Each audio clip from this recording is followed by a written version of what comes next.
சிவகுமார் மகளா இப்படி சொன்னாங்க? நம்பவே முடியலையே.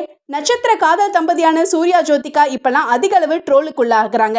அதுக்கு காரணம் பாலிவுட் பக்கம் போன ஜோதிகா தமிழ் சினிமா மட்டும் இல்லாம தென்னிந்திய சினிமாவையே டாமினேட் பண்ணி பல மேடைகள்ல பேசிட்டு இருக்கிறாங்க. இதனால தென்னிந்திய ரசிகர்கள் மத்தியில வெறுப்பை சம்பாதிச்சிட்டாங்க. எஸ்பெஷலி தமிழ் ரசிகர்கள். சூர்யாவோட தொடர் பட தோல்விகள் ஜோ பேச்சோட இம்பாக்டா கூட இருக்கலான்னு ஒரு டாக் இருக்கு. புகுந்த வீட்டுல எந்த பாண்டிங்கும் அன்பும் இல்ல ஜோ சூர்யாவை சிவகுமார் குடும்பத்துல இருந்து பிரிச்சுட்டு போயிட்டாங்கன்ற டாக் இப்பவும் இருக்கதான் செய்யுது. இந்த நிலையில சூர்யாவுடைய தங்கை பிருந்தா ஷேர் பண்ண விஷயம் ஆச்சரியத்தை ஏற்படுத்திருக்கு. அவங்க பேசும்போது ஒரு இன்டர்வியூல, என்னுடைய அண்ணி ஜோதிகாவுக்கு வளைகாப்பு நடந்த அடுத்த மாசமே நான் பிரெக்னென்ட் ஆகிட்டேன். அப்போதுல இருந்தே ஜோதிகா அண்ணி அவங்க மகளை எப்படியெல்லாம் பாத்துக்கிறாங்க வளர்க்குறாங்கன்னு நான் பக்கத்துல இருந்து பார்த்துருக்கிறேன். அவங்க மகள் தியாவுக்கு எந்த பொருள் வாங்கினாலும் என்னுடைய மகளுக்கும் சேர்த்து வாங்கி கொடுப்பாங்க. ஒரு சில சமயம் நான் அத்தை கூடயே இருக்கிறேன், வீட்டுக்கு வரலன்னு என்னுடைய மகள் என்கிட்ட சொல்லுவா. அந்த அளவுக்கு ஜோதிகா அண்ணி ரொம்ப பாசமானவங்கன்னு ஷேர் பண்ணியிருக்காங்க பிருந்தா.